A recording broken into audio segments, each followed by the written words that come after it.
We out here at the game in these streets. Change of field. It hit me. I didn't stop it though. That would have been slick.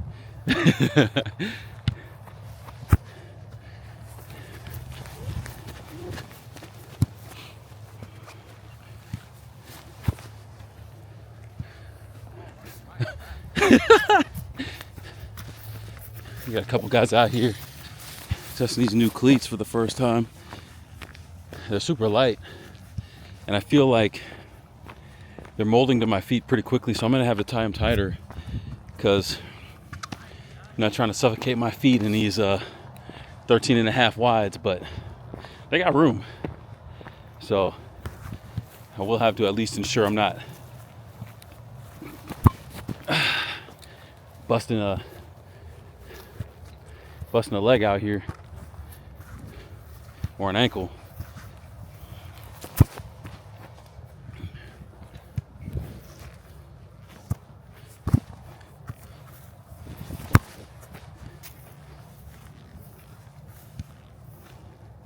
Fun stuff.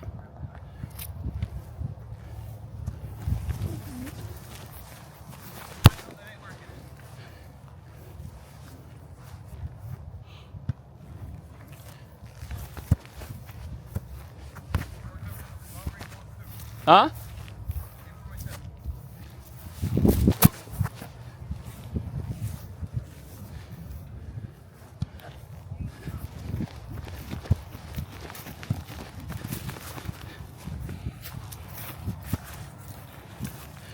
Oh.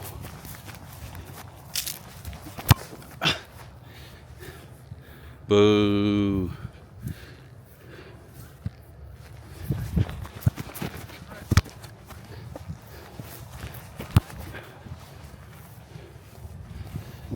We got Gordon out here. You love that side.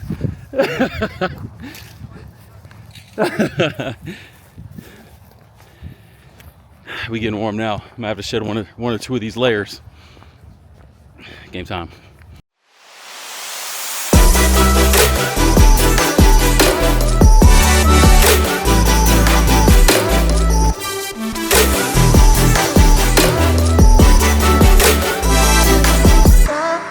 Look at these dudes.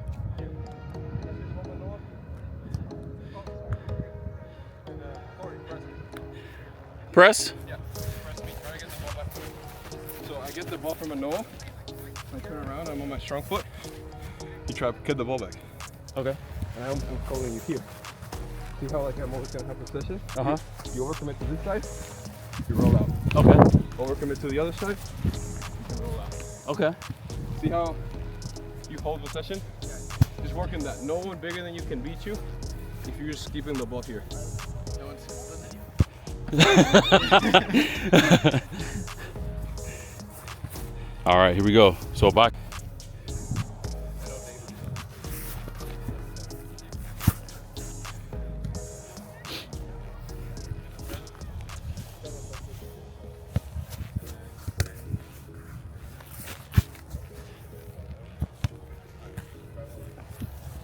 Remember, you're swiping the ball.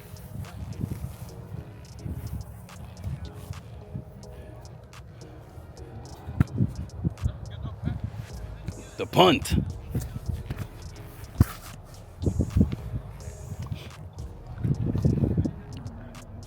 You're up there and he's going for your foot. Don't stand up like you're. Oh, I'm football. We out here. Look at us. Look at us professional soccer players out No, here. he's coming up. Yeah. They're fighting for you. Look at us pros. If you have the ball control it. Yep. Not have the ball control. If you don't, send it out. Sometimes. Send it to the It's a side, good to the other game. side. Should be 2-1. You're in a weak spot. But it's 1-0. We still in the mix. We still in the game. What about that goal? Got to tighten up a little defense. Come on in. All right. We'll figure it out. Offensively, actually come over this way. Yeah, okay. Real quick. All right. Ven, puñeta, ven. Reminds me of the cardboard that we had last game. All right, offensively, we're doing good. We're getting there. We're abusing the space they're leaving in the middle and getting there. Good job on the passes. Make sure you're getting them to me and not to them. Defensively, that's where we got to work in. Yes. The reason I'm having these three in the middle, because this is... Man, another day, another dollar. Got some action out here at the fields now. Fell in defeat.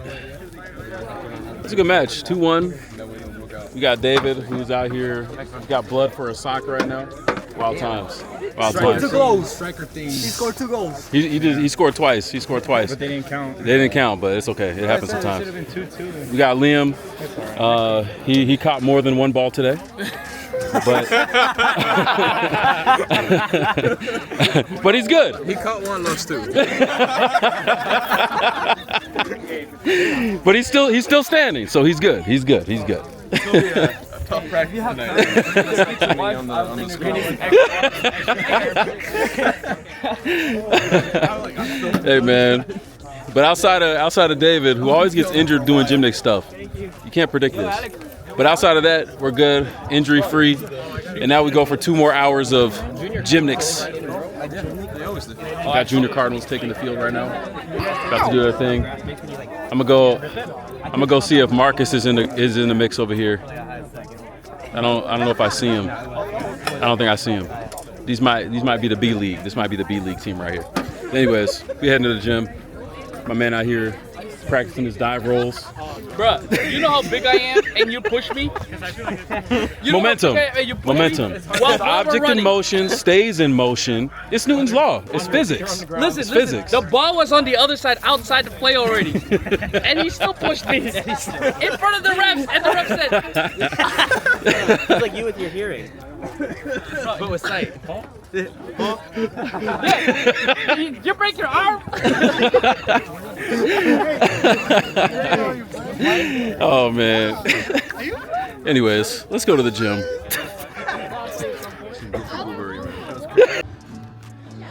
Well, look what we have here. Talk about getting reps with the bulletproof vest. Gotta use the vest, you know. Yes, sir. Extra 40 pounds. Yes, sir. Let's bring it go. So what's the move? Roll-ups. Oh, shoot. I don't know. I guess we're about to find out. About to be gains on gains, baby. Let's see. Oh, I'm gonna fall. Woo! Okay. Any more? Hey. Maybe not. But we got one. We got one. That's what it takes, man. Good stuff. Yes, sir. Got the beats live early. Got that hand-to-hand work. Yes, sir. Gotta be like a nerve damage. Man, in here getting those extra reps. Hey, look. Putting that work in. That's what I'm talking about. Oh! He's been practicing tumbling like that. You got like a big old egg over there, bro. I know. He said he's been like that for a while. Oh, shoot. That's gotta be like some nerve damage or something. Nah, it just needs a That's break. not ligament. That's water there. It just needs a break, that's all. See, I got this on. Yeah. Yeah, I actually brought another one because And so. Oh. Okay.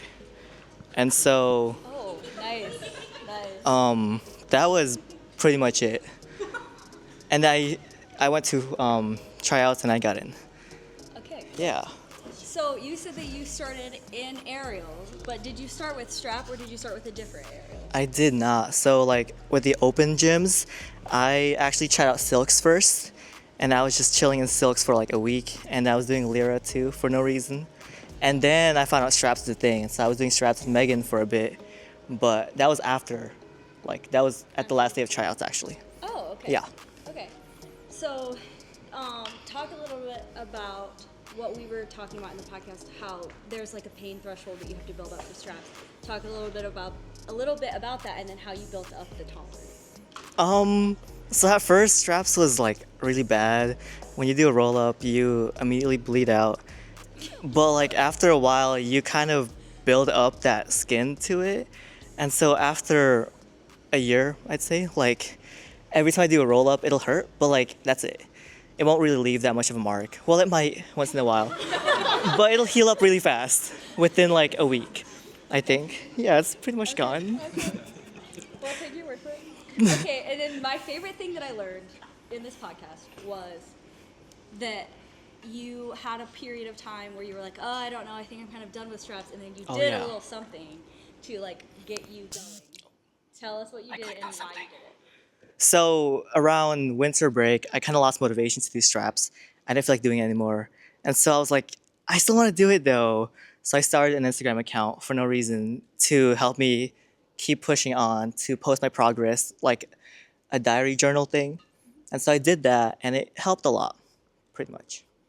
And then what was one other like bold thing you did on via Instagram that I was Oh. So I started texting a bunch of random aerialist people to help me out with the moves because professional? yeah, like actual people from like Cirque and stuff to help with my moves, and they actually responded. So that worked out well. Yeah. So apparently, we should all be doing that. Apparently it works. Apparently they responded. I thought that was so cool and bold of you. But anyways, okay. And then share the one skill that you said you were working on that we should all be looking forward to. It's called a waist roll. I'm not sure if I'm gonna get it yet. Kendall knows about it, but it's when you roll sideways all the way up. It looks like a Silk's hip key, I think, except just all the way up. And then you unroll all the way straight down and try not to die. So good luck and many prayers for you and your Okay, thank you, Aldrich, so much. And look out for his podcast. I think it's coming out next Monday. Corey is under the weather, so prayers also for him. But yeah, next Monday. Aldrich. Nice. Okay.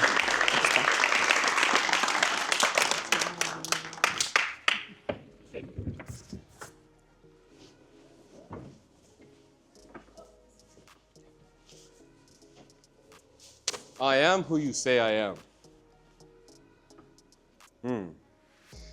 One of my favorite verses from the Hilson song that you probably might have heard before.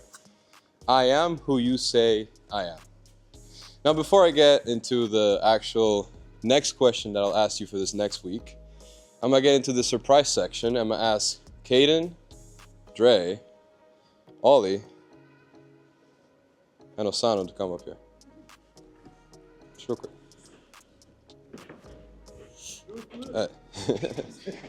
So, last week I asked 4 questions, and I'll ask you guys, I want you briefly to tell me an answer to these questions. So, Ollie. Yes. Who are we basing our identity on? Now, who are you basing your identity on? Who am I basing my identity on? I think I base my identity mainly off of, I try to base it off of a couple different people. I want to say the primary one is Jesus, but it's definitely not the case. It's just what I like to believe. I think the one I take it from the most is my dad. I think he's one of my biggest inspirations. And then second would be probably the story of Moses. Those are the 2 people that I really base my identity off the most. I feel like Jesus is kind of a cop-out. So. All right, that's a good answer. Dre, what conditions do you set for love? Wait, what? What kind of love? Like, what do you mean? In the terms of brotherly love, like the way people see you, relation. Like, so, like, what kind of standards? Or, Yes. Like, honestly, genuinely for me, it all comes down to like the golden rule, like treat others how you want to be treated.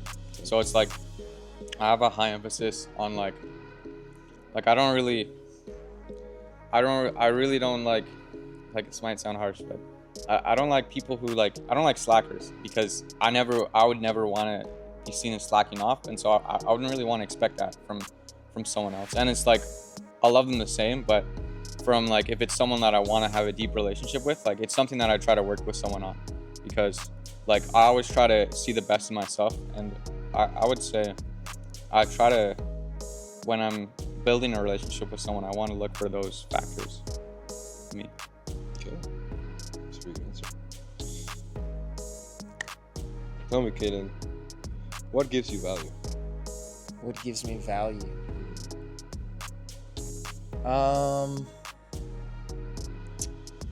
I think I feel a lot of value when I'm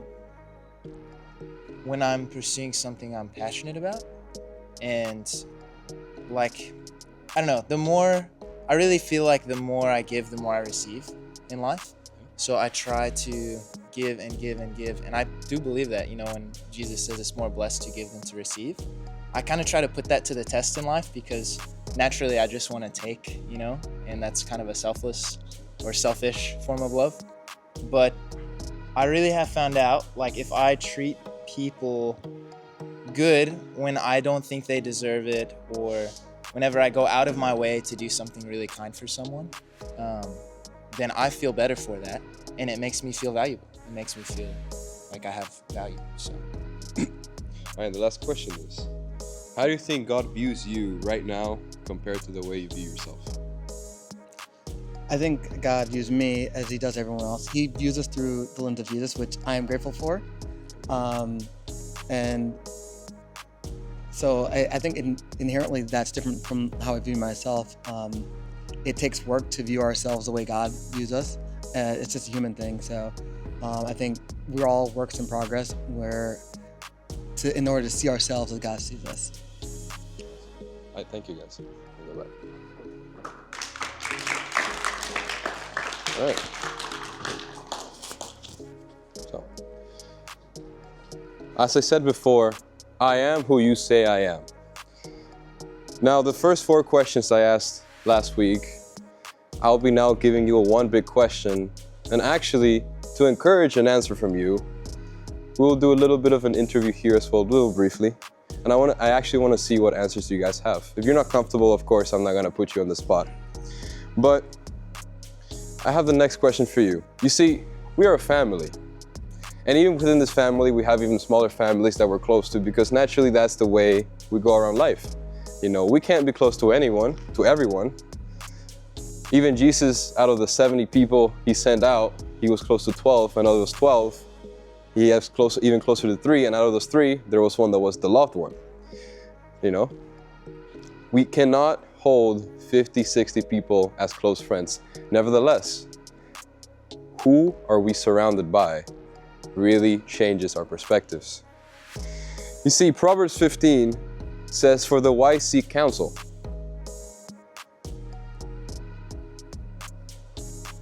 Think about that for a second. For the wise seek counsel. The people around you will determine a lot of things of you, you want it or not. If you surround yourself around wise people, you're gonna become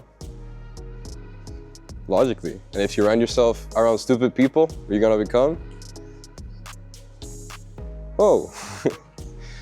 not necessarily. You can be the wise one in the group.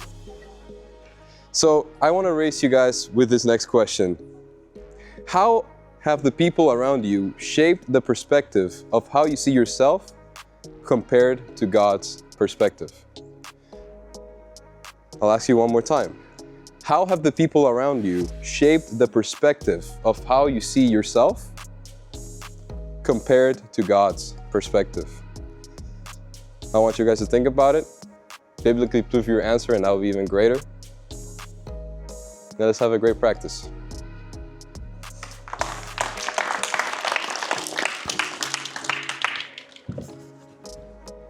We out here, we out too. So subscribe, like, subscribe, share. You know how it is. Okay, goodbye.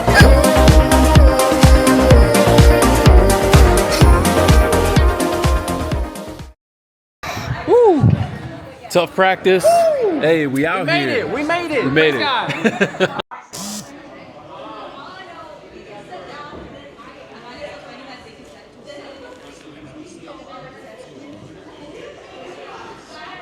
Oh, this thing turned on automatically. Check, 1, 2. All right, now we live. We out here. Last few reps. People getting rest. We got punch fronts happening in the moment. You see it. Got some hand-to-hand reps getting in here. We got some stunt work going. And then we got some mad goofy stuff going on over here by these two, the usual suspects. I mean, y'all missed it, but earlier I did see Shane like body slam Caitlin earlier. That was kind of wild. He was like, "What? That's easy." Bah! They lost somebody over. We're trying to make it continuous. Oh. I don't think it's possible. So let's see your progress. We're trying to see if it's possible. Hopefully injury free.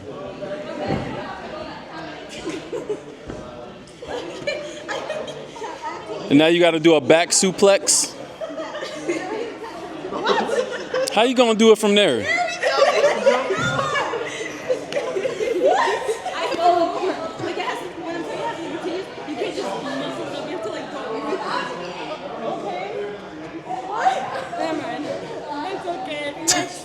Me and Coach Corey about to try it. Oh yeah, they got it. Next time. What? Whoa, whoa, whoa. No, I don't want that smoke. Oh, you guys try it. On that note, we out. Peace. I'm trying to wait, and it just it was like still in front of your face. You need practice, right? Practice.